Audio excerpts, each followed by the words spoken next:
صلی علی شفیعنا صلی علی محمدin صلی علی نبینا صلی علی محمدin صلی علی کریمنا صلی علی محمدin صلی اللہ علی محمد صلی اللہ علیہ وآلہ وسلم۔ بسم اللہ الرحمن الرحیم۔ ہیلو ویورز، السلام علیکم۔ آج ایک بار پھر میں درود شریف وظیفہ آن لائن میں حاضر ہوں اور درود شریف وظیفہ آن لائن چینل کے معزز حاضرین و ناظرین، میں امید کرتی ہوں آپ سب لوگ خوش ہوں گے، خیر و عافیت سے ہوں گے، اپنے گھروں میں آباد ہوں گے اور اللہ تبارک تعالیٰ ہم سب کو اپنے فضل و کرم کے سائے میں رکھے، آمین ثم آمین۔ اور جس کسی بہن بھائی کے دل میں کوئی بھی دلی جائز حاجت ہے، اللہ تبارک تعالیٰ ان کی جائز حاجتوں کو اپنی بارگاہ میں قبول و منظور فرمائے، آمین ثم آمین۔ اور میری بہنوں، میرے بھائیوں، آپ لوگوں کو ڈھیروں خوشیاں دیکھنا نصیب ہوں، آمین۔ ہر کسی کی طرف سے کوئی بھی اگر آپ کو پریشانی ملے تو وہ پریشانی آپ سے دور ہو جائے، آمین ثم آمین۔ آج میں آپ کو بتاؤں گی، جس گھر میں لڑائی جھگڑے ہوتے ہوں تو بس اس گھر میں اس سورت کو پڑھ لیں گے تو وہ لڑائی جھگڑے فوراً ختم ہو جائیں گے۔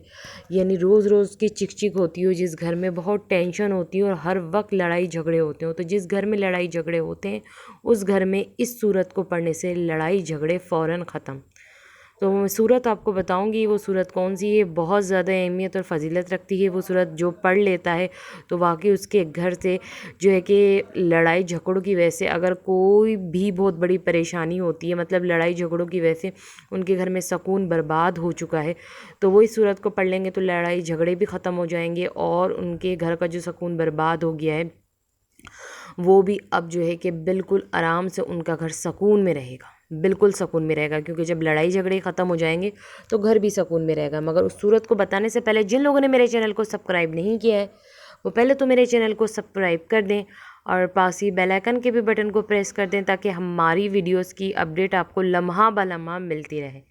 تو اب میں آپ کو وہ صورت بتاؤں گی، وہ صورت کون سی ہے جس کو پڑھنے سے لڑائی جھگڑے فوراً ختم ہو جاتے ہیں۔ جس گھر میں بھی لڑائی جھگڑے ہیں نا، جو اس وجہ سے پریشان ہے کہ ان کے گھر میں لڑائی جھگڑے ہوتے ہیں، تو بس میں بار بار آپ لوگوں سے ایک ہی بات کہہ رہی ہوں، سٹارٹنگ سے ابھی تک ایک ہی بات کہہ رہی ہوں کہ اس صورت کو آپ پڑھ لیں تو لڑائی جھگڑے جو ہیں وہ فوراً ختم ہو جائیں گے۔ آپ کو کیا کرنی ہے، فجر کی نماز کے بعد وہ صورت پڑھنی ہے۔ جب آپ فجر کی نماز ادا کر لیں تو پھر آپ کو سورہ بقرہ کی پوری صورت پڑھنی ہے۔ سورہ بقرہ جہاں ختم ہوتی ہے شروع سے لے کر آخر تک سورہ بقرہ کی پوری صورت پڑھنی ہے۔ اول و آخر 11 مرتبہ درود شریف آپ کوئی سا بھی پڑھ لیجئے گا، مگر اول و آخر درود شریف آپ کو پڑھنا ہے 11 مرتبہ۔ اور وہ سورہ جو بقرہ کی آیت ہے وہ صرف آپ کو ایک بار پڑھنی ہے، ٹھیک ہے؟ اول و آخر 11 مرتبہ درود شریف اور سورہ بقرہ کی آیت ایک مرتبہ آپ کو پڑھنی ہے، پر وہ فجر کی نماز میں ہی پڑھنی ہے، کسی اور نماز میں نہیں پڑھے گا۔ فجر کی نماز کے بعد جب دن کا آغاز ہو، آپ اللہ کا ذکر کریں، فجر کی نماز پڑھیں، تو اس کے بعد آپ شروع کی یعنی فجر کی نماز میں ہی جو پہلی نماز آپ ادا کریں گے فجر کی نماز کے بعد ہی اس آیت کو پڑھ لیں۔ اور پھر جب آپ یہ پڑھ لیں سورہ بقرہ کی آیت تو بغیر بولے ہی آپ وہاں سے جب یہ آیت پڑھ کے اٹھیں سورہ بقرہ کی پوری آیت، تو بغیر بولے ہی گھر کے چاروں کونوں پہ آپ پھونک دیں، اور آپ کو بات نہیں کرنی، آپ کو کچھ بولنا نہیں ہے، بس سورہ بقرہ کی آیت پڑھ کے آپ گھر کے چاروں کونوں میں پھونک دیں۔ انشاءاللہ یہ عمل آپ 11 دن تک جاری رکھیں تو دیکھیے گا جس گھر میں بھی لڑائی جھگڑے ہیں وہ فوراً ختم ہو جائیں گے، ایسے ختم ہوں گے کہ جیسے کبھی وہ لڑائی جھگڑے تھے ہی نہیں آپ کے گھر میں۔